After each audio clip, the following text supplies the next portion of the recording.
Hello and welcome back to NWCL Beyond the Boundary. I'm Corey Donnelly, and today I'm with the first team captain of first team of Kearsley Cricket Club even. It is Andy Gregory. How are you, mate? Hi mate, yeah, good, thanks yourself. I'm good, thank you.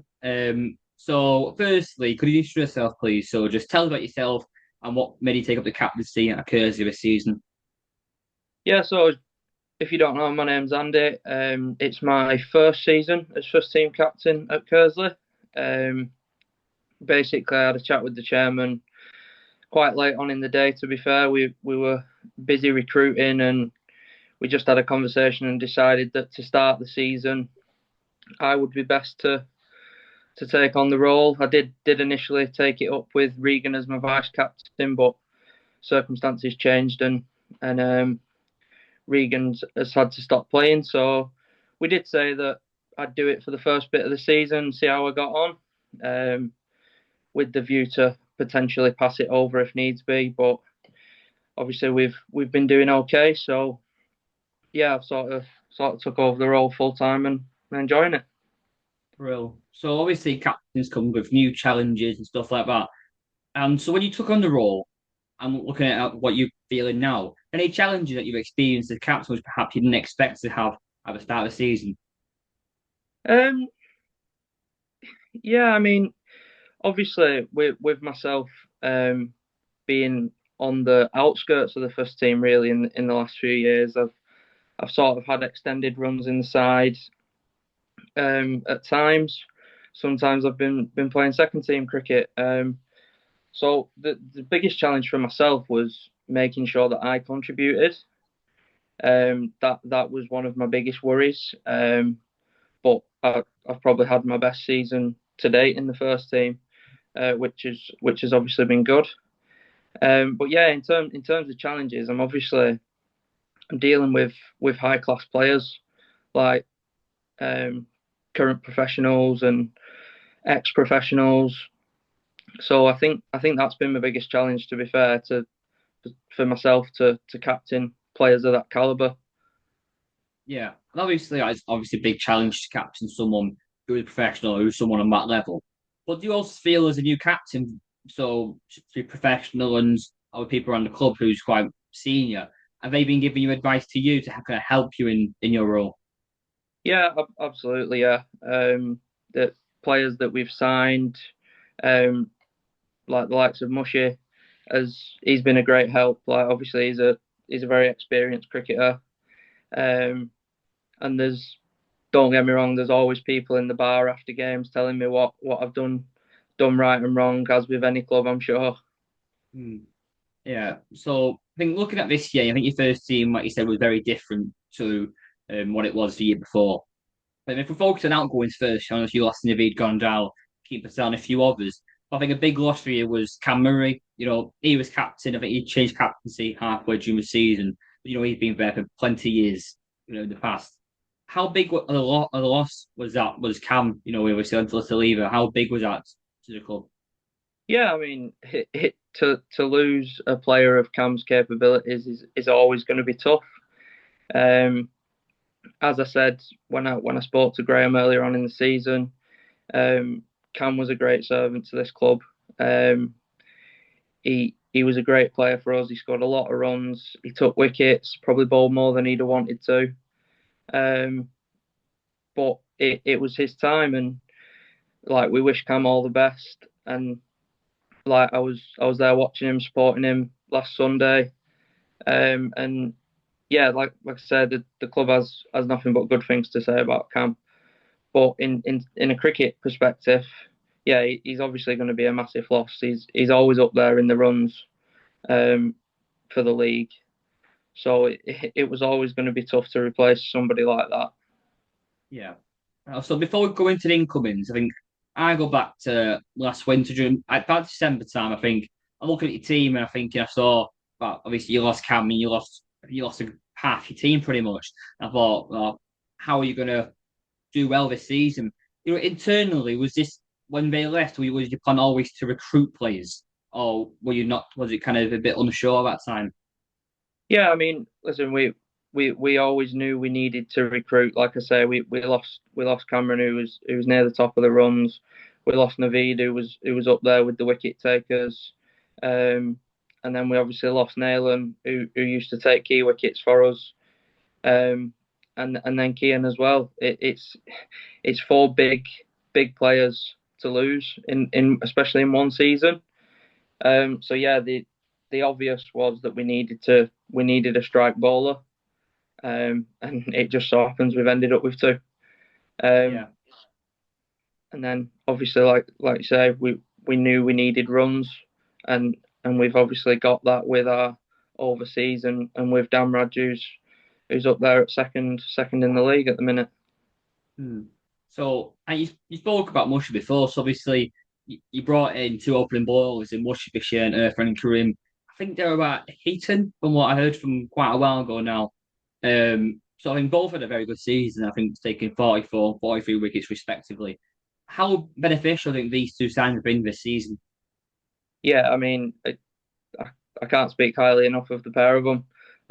I would say that we probably have two of the best bowlers in the league, and that shows with the amount of wickets they've taken, and that alone has won us games.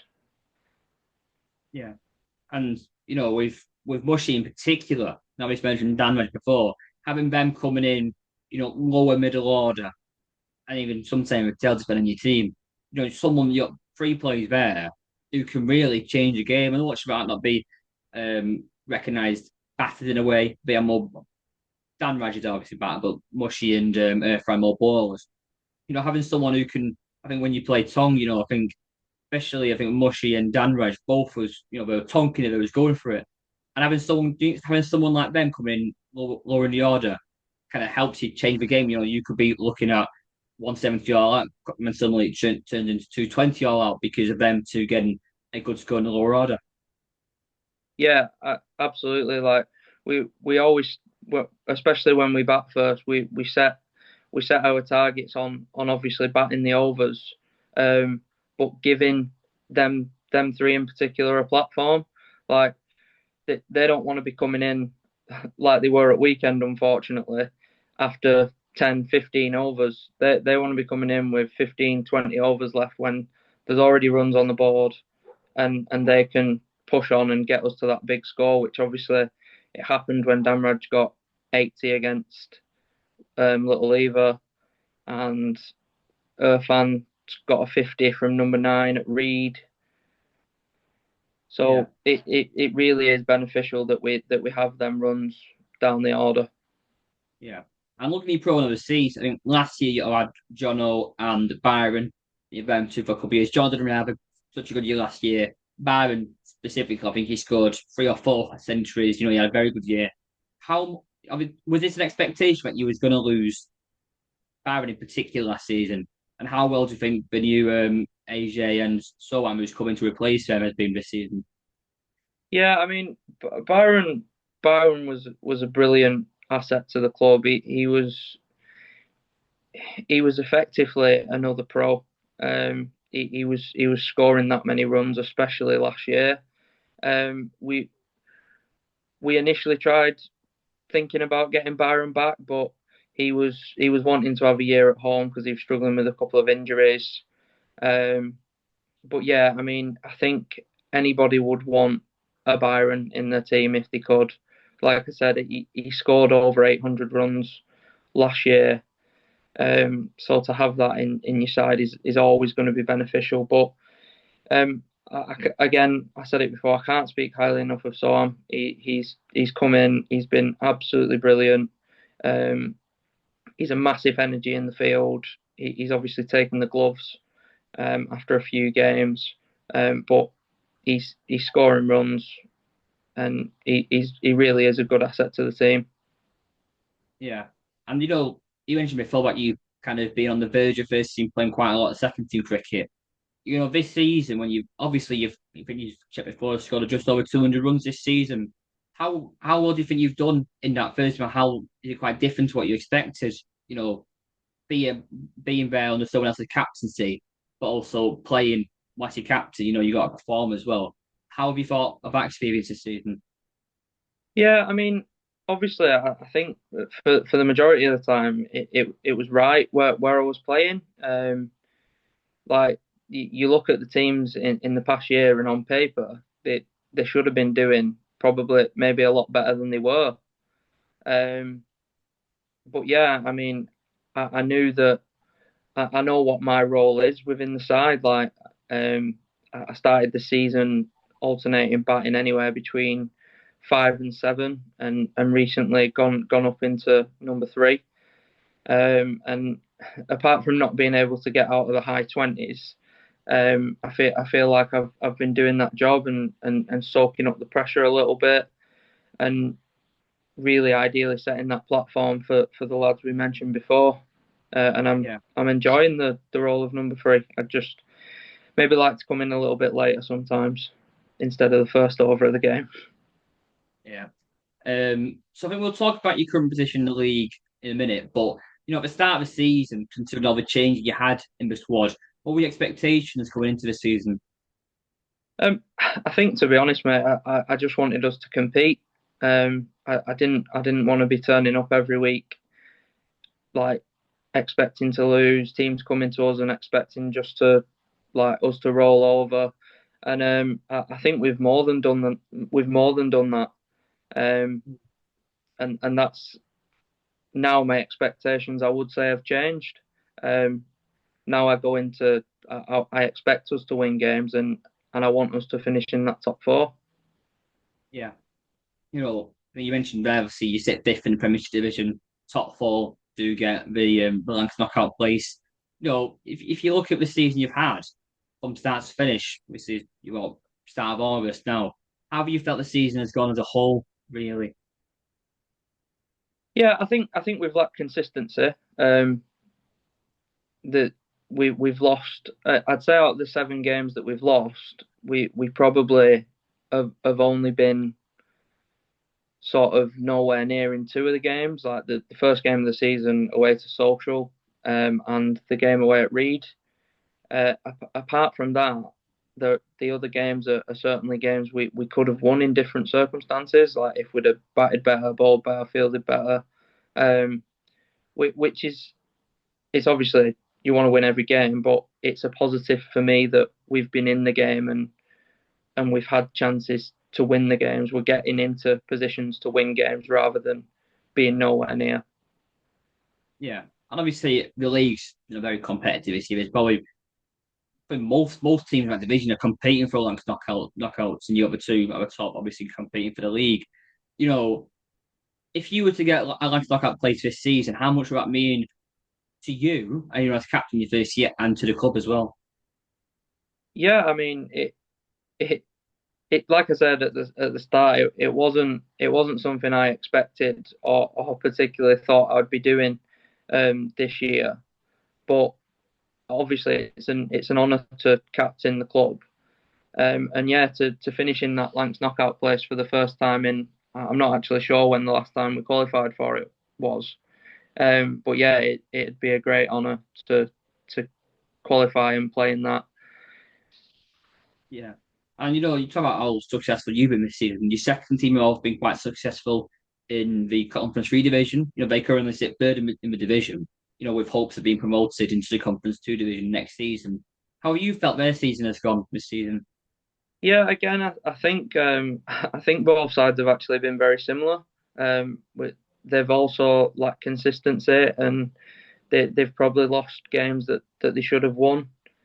But again, it's promising. I mean, they've got a good side. That Abaid has played the majority of the season in the second team, and he was opening bowling in the first team last year. Yeah. So he's obviously a great player for the seconds to have, and it showed by his recent form. Yeah. So I I think think, I think go on, sorry. go ahead. You can Yeah, add. I think they're obviously they have got eyes on promotion. Um, they lost a game at weekend that again they were disappointed to lose. But I think they've certainly set the platform to go on and fight for that promotion for the rest of the season. Yeah. And, obviously we mentioned with lots of players, he's made a distinct step back from third team league. And I think in the last few years or so, you've quite struggled with juniors, especially the older juniors. I know you have a decent under nines and 11s set up. You know, you look at that first and second team, and a lot of clubs around in the Bolton area, even the Rublesdale area. You know, you got a lot of players who come through the junior setup.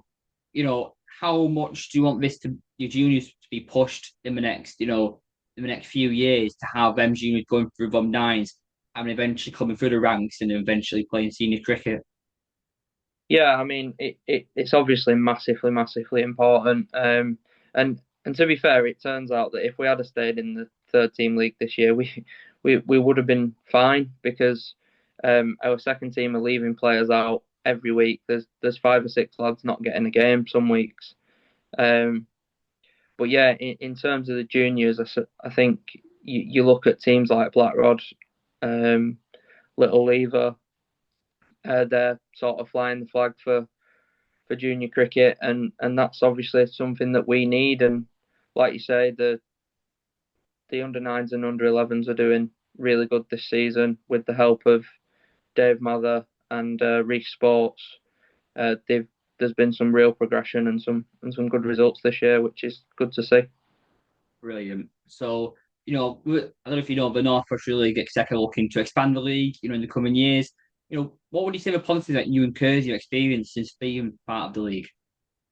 I think for me personally, it's the going to the new grounds, like playing at different grounds in the season is good because it obviously gives a bit of variety than going to the same places every year. And I do think we play at a good standard. Like we attract high level pro and overseas players, so which obviously boosts the standard. Yeah. And, obviously as captain, you want a lot of communication through, umpires numbers, captain numbers, group chat, stuff like that. How, as a captain, the captain's point of view, how have you felt that communication has been this season with the North West Street League? Yeah, I think it's been pretty good all around. To be fair, like obviously there's always updates on social media, which I think is great. And yeah, we obviously have the captain's group chat that you can just access any captain's numbers in there, and I think that seemed to have worked over the last couple of years. Yeah. And, if North West Street wants to improve on itself, so whether there's an opportunity for development or an opportunity we can perhaps do something else, what would you say that could be to kind of enhance our ability of getting new clubs into the league? I think the only thing that I would say would be the second team. Maybe I think maybe it worked better when it was regionalised. I think some clubs struggle with the travel at second team level, and I think that's the only thing I would say really. Real. Right. So I've done with all the guests. I've got some quick fire questions now. So we'll start off with your favourite cricketing memory. Um, yeah, it's toss up between a few really. First one would be like playing. I managed to play at Old Trafford once, which was obviously a great experience. My first win as captain this year was obviously massive. And then the season I spent playing in Australia, I'd say that they'd be very hard to split. And the best player you played with and against, and let's focus on amateurs.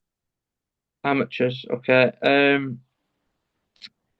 Best one I've played with would be Byron. I think as we spoke about before, um, I don't I don't think I don't think there's been a better overseas in the league for quite a number of years. So I'd definitely say it would be Byron. And what against? Against against is a tough one. Um, Gonna probably cheat a little bit here, but I would probably say that now he's playing as an amateur, it would be Tushy from Blackrod. Actually, He yeah. just always seems to score runs against us. Um, yeah, I obviously managed to play with him a few times as well during my couple of years at Blackrod, and yeah, he's just a class player. Yeah. And I was how when you was at Blackwood, how was that experience playing with Tush? Obviously, he's still doing it now. I think he's got a half century weekend as well. How was he as a player with your experience? Yeah, he's different class. He was obviously when I was playing there, he used to bowl more than he does now, and he'd be taking wickets every week, scoring runs every week, and then he'd be the first to junior training on a Tuesday, helping out with the kids. He was just different class as a player. Brill. And your favourite ground to play at in the North West Cricket League besides Kearsley? I'd say it's actually one that I played at this year for the first time, and it was Padiham. I think it maybe helped that there was a big marquee on and it was Ladies' Day and there was a really good atmosphere and me and a couple of the lads actually ended up staying there till just before midnight. Um, so I think that might have swayed it in their favour a little bit, but no, it's a really nice setup there. It's a good place to play. Yeah, and in general, in visiting Rublesdale stands, what have you felt the kind of experience in general? But have you noticed that many ground are a bit different, or do they do something a bit newer? What Bolton League sides don't really do underground? Um, I wouldn't say particularly different, but like the two experiences that we've had this year at Padiham, as just mentioned, and at Reed, like I think just they've got more of a culture of staying behind and having a drink with each other.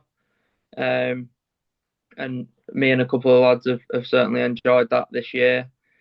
There's obviously some grounds that are a bit different, like played at Airby a couple of times with the big hills.